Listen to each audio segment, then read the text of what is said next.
Hey everybody, it's Jason Blaha here. You guys know what time it is. Time to talk about current events in the online fitness community. And for those of you who like these type of videos, please remember to click like down below. Keep the likes higher than the dislikes. Only you can do that. And yeah guys, I'm not going to do very many of these. And in fact, I don't actually go watch fitness YouTube. I have not watched a single fitness YouTube video this year at this point, other than the Alpha Destiny stuff that I talked about the other day and this particular video. But I didn't watch this video because of YouTube. It's because Nalewanyj is on my friends list on Facebook, and I saw this come up through my feed, and I saw the title. I'm like, I need to watch this. And I actually want to thank Sean for taking this stance, because this is the sort of stance I've taken for many, many years. People have used it as an excuse to hate me. They've used it as an excuse to say, hey, you know, that you're just promoting people being fat.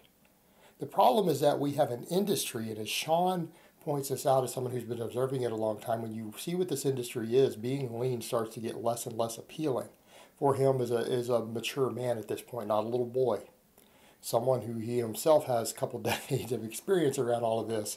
It's not actually a good thing. Okay, and he basically says that generally you probably shouldn't go under 12% body fat.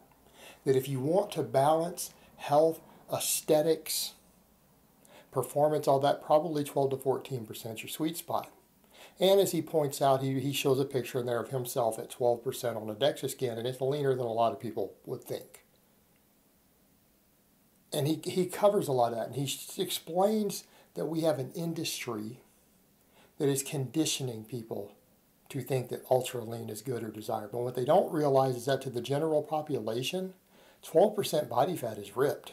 Okay, 12% body fat is ripped to the average Joe. And as he points out, people who get sucked into the fitness world, when you guys first started looking at fitness, you didn't think 6% body fat looked cool. I promise you that. The first time, had you as a non-lifter, when you first started training, saw a picture of someone at 6% body fat, you probably thought that looks disgusting.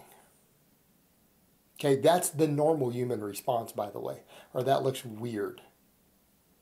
That looks strange. That doesn't look right. Okay, that is someone who isn't in the physique culture's mindset when they see that. Put that in perspective. So if your goal is to achieve that because you think you want to get girls, but the gut jerk response, if those girls aren't bikini competitors, and I don't think you're going to meet that many of those, unless they're like physique competitors themselves who are part of this culture, you want a body that makes people stop and look at you, including women, who say, that looks kind of weird. Okay, do you think looking weird, you think that's the best use of your resources? I don't think so. But he points out that we have a whole culture and Instagram and everything else to where people are trying to make a name for themselves. They're trying to create an image. And so you see all the pictures of this every day, every day, every day if you follow the fitness world, and it conditions your brain to think that's normal. And this is basically what Sean is saying. But the reality is it's not. It's not normal, it's not healthy. And as he said, that most guys who are really lean, who are shredded, aren't actually healthy at that point. They're not in good health. They're not fit. Their quality of life suffers. They don't usually feel good. And let's come back over to the other point, the point I'll make. Most of them are impotent. Okay? The majority of guys at under 10% body fat.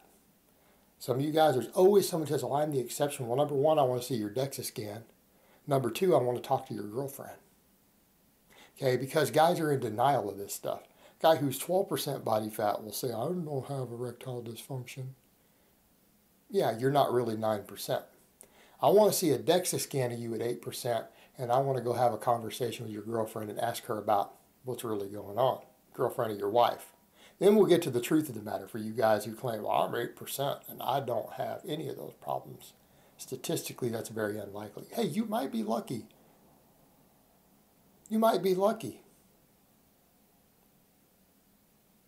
But we also might win the lottery also. I mean, it's statistically possible, right? You got to play to win. But it's very, very, very, very, very unlikely that you're telling the truth. Almost certainly a delusion in your head that you're leaner than you think you are, or you aren't performing as well as you think you are, and your female partners will tell us otherwise. Okay? Because I'm in enough fitness circles with enough people that I hear the stories from the girls. Okay? I hear the stories. It's not pretty, guys, for guys who are ripped. You're basically eunuchs. So,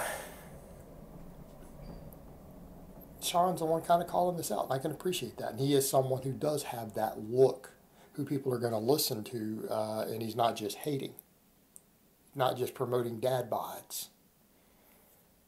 But the reality is the majority of you out there shouldn't go under 12% body fat. And as he says, it's an industry that's conditioned you to believe that. But it's not normal. And most of those guys don't even stay there. Okay? They don't stay there. And as he also says, it's harder and harder the leaner you get. Every percentage point you want to drop a body fat is a greater expenditure of resources and effort on your part than the percentage before was. And then the worst part, you're doing it to look good, but then for most people, you're covered up all day. And that is the big deal. That's what a lot of it comes down to. There's our problem. Guys are doing this so that they can look impressive. They can have shredded abs, brah.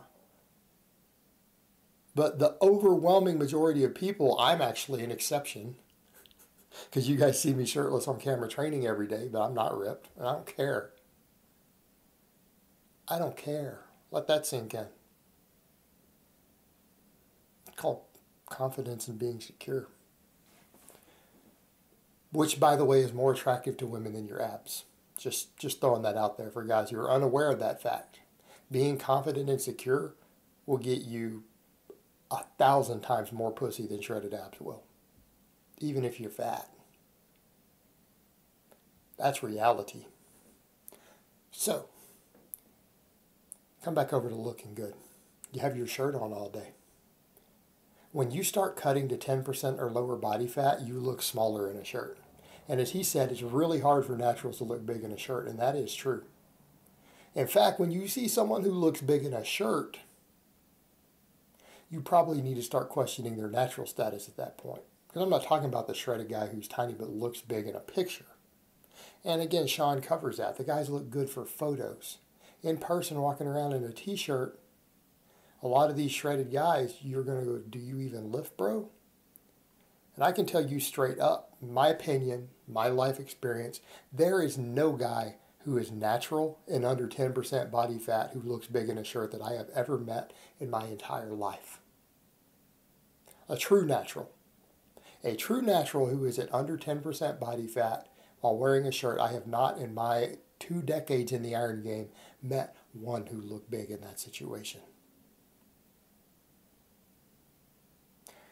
Probably for a natural, the only way you're going to look big in a shirt is, number one, if you have really, really put in a lot of work. Number two, you're probably going to need to be above 12% body fat. In fact, naturals who have reached near their genetic limit usually look really big at 16, 17% when they're wearing a shirt. They look bigger.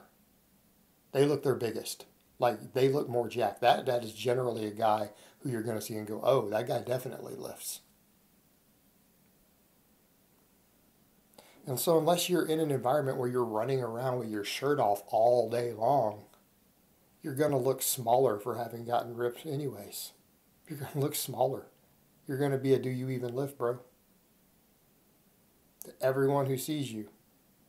So what good is that? What's the point? If you're going to put in that many years of your life and dedicate yourself towards a goal of trying to look better, but then when you have your clothes on in day-to-day life, nobody actually sees it, nobody can tell, you've essentially starved yourself and suffered and put your body through hell to get lean that literally no one sees. And here's the thing, guys will say, well, girls like it. Are you at the beach all day? Okay, if you're at the beach all day, I get it. But usually you have clothes on when you meet girls, right? You have clothes on when you meet girls. And let me explain how this works as a general rule. If she's attracted enough to you guys to either go on a date with you or to take you back to her place or your place to even get your shirt off, okay, if she already likes you enough to do that, your abs aren't going to be a deal breaker. Okay, when you take the shirt off, if you don't have ripped abs, at no point ever has a woman decided that she was attracted to you enough to get to that point to where the lack of abs in any way affected the outcome. And a worst case, and every guy who lifts knows exactly what I'm talking about. Any guys who have been pretty lean and who are jacked know where I'm going with this. Worst case, your abs are going to be a problem. Do you know why? Because now women get insecure, and if you do get with one, she wants to turn the lights off so that you can't see her. Because now, because you look that way, she gets insecure and she wants the lights off so that you can't see her. Something a lot of these guys don't think about. They don't understand women because the industry has taught them something very, very different from reality. All right, guys, but that's really all I have to say on that today. I hope it's been informative, and I will talk to you guys next time.